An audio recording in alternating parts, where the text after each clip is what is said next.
નમસ્કાર, GS news 24/7 માં આપનું સ્વાગત છે। હવે જોઈએ આજના સમાચાર। રાજકોટ જિલ્લાના ઉપલેટામાં આજરોજ 1.5 કે 2 ઇંચ વરસાદ થતાં ઉપલેટાની સ્થિતિ જેવી સર્જાઈ છે જાણે કે નદીનું પૂર આવ્યું હોય તેવી સ્થિતિ દેખાઈ રહી છે। ઉપલેટામાં ગટરના ઢાંકણા ખુલ્લા મૂકતા ગટરો ખુલ્લી હોય જેથી કરીને ઉપલેટાવાસી અને ઉપલેટામાં આવતા ગ્રામ્યજનોને હાલાકીનો સામનો કરવો પડી રહ્યો છે। ઘણીવાર દુર્ઘટનાઓ ઘટે છે પણ હજી સુધી નગરપાલિકા કોઈ ધ્યાન દેતું ન હોય તેવું દેખાઈ રહ્યું છે। ચોમાસા પહેલાં ખરેખર નગરપાલિકાને જે કામ કરવું જોઈતું હતું, કામગીરી કરવી જોઈએ, તેમાં ક્યાંક ને ક્યાંક કામ ન થયું હોય તેવું લાગી રહ્યું છે। આજે ઉપલેટામાં ખુલ્લા ગટરના ઢાંકણામાં અવારનવાર જાનહાનિ થાય તેવા દ્રશ્યો ઉપલેટામાં જોવા મળી રહ્યા છે। ઉપલેટામાં નગરપાલિકાની બેદરકારી સામે આવી હોય તેવું દેખાઈ રહ્યું છે।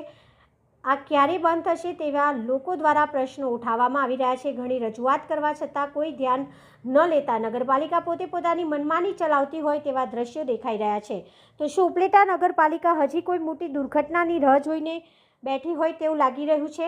અશ્વિન ચોક કે શમશાન રોડ કે અન્ય સ્થળો ઉપર આટલા બધા પાણીના ભરાવા થઈ રહ્યા હોય અને નગરપાલિકા જાણે મોટી દુર્ઘટનાની કોઈ રાહ જોઈ રહી હોય તેવું સામે આવી રહ્યું છે। Reporter Amrutbhai Ranva, Gujarat secure news, Upleta.